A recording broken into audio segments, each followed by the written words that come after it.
Hi everyone, welcome back to the 12 Days of Christmas. I want to show you how to make some really cute and sort of rustic looking Christmas tree ornaments that are easy to do, and you can do them at the last minute. So I'm going to put the link in the down bar where you can get these free printouts, and it says on there for personal use only. So it's todaysfabulousfinds.blogspot.com, but I'll put the link in below. And they recommend what color. What I did is I just took scrapbook paper and I cut it to 8.5 by 11 sheets so it would fit in my printer. And then it says on the printouts, you'll see it recommends what color paper to use with the words. So this one said to use green. This one said sort of off-white rustic looking.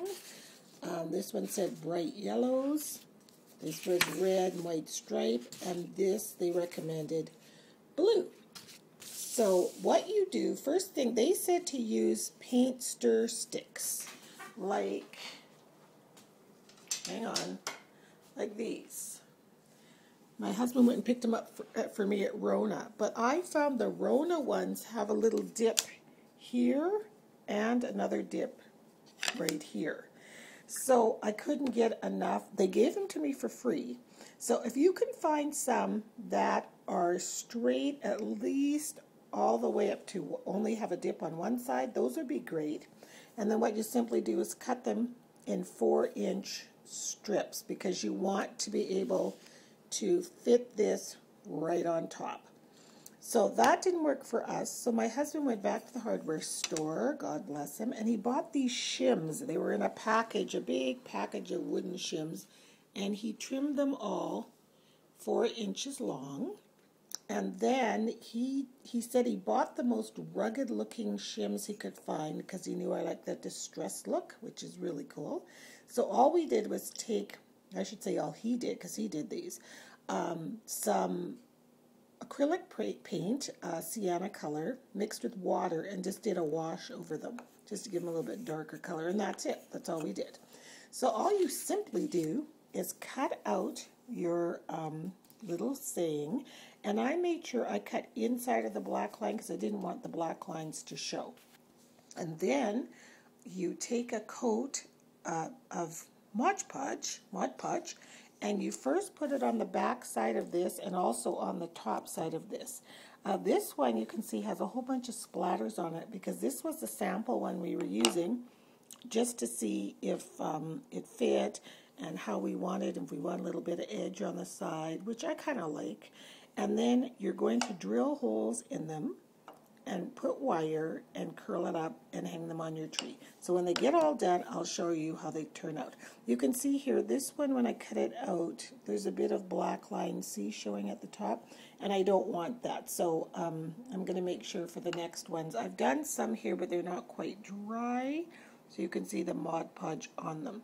So what I recommend is cut them out, Mod Podge the top of the board and the bottom of the paper. That's going to prevent wrinkles in your, I did that with this one, and there are no wrinkles at all, whereas this one, you can see there were some, and I had to smooth it out several times. So the best way is to Mod Podge the top and the bottom side of the paper, apply it, smooth it down. You could use a brayer, let it dry a little bit, and then put a top coat on, this is in the process of drying. So they are so cute. So when they get all finished, I'll be right back. Another thing I wanted to mention, in the original directions, she recommended that you print these templates out on regular white 8.5 by 11 paper and then photocopy them onto your printed paper because she felt if you're using an inkjet printer and you apply the Mod Podge, it would run, the ink would run. So I just kind of thought, let me try it first. I have a Canon inkjet printer, and I'm using Mod Podge, and I'm not using any other, and I'm using the matte, in case you want to do the same thing I'm doing. And then when I used a foam brush like this, and I put about just a thin coat on the brush, and I didn't do any sweeping motions like I'm doing now. I just did one fluid motion across, and I didn't find any running at all whatsoever. So you can maybe test one or two of them out before you start it. But I didn't have any problems, so I'm using a Canon printer, original Mod Podge, and a foam brush. And as you can see, it's going on really easily, and there's no running of the ink or smearing or anything. So you might have to try it out if you have a different inkjet printer. If you have a laser printer, you're not going to have this problem. But apparently with an inkjet printer, it'll create a smudging problem. So I just want to show you how I finished up these ornaments. My husband drilled 2 small holes in there with a drill bit. I distress inked them all the way around with walnuts. Bought a whole bunch of embellishments and baubles and jingle bells and stuff from the dollar store, and I added one to each ornament. And then I had some wire like this. This is a 20 gauge.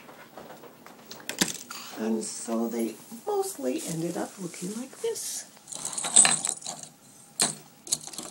So they are super easy. They almost look like they've been hand painted because of the Mod Podging.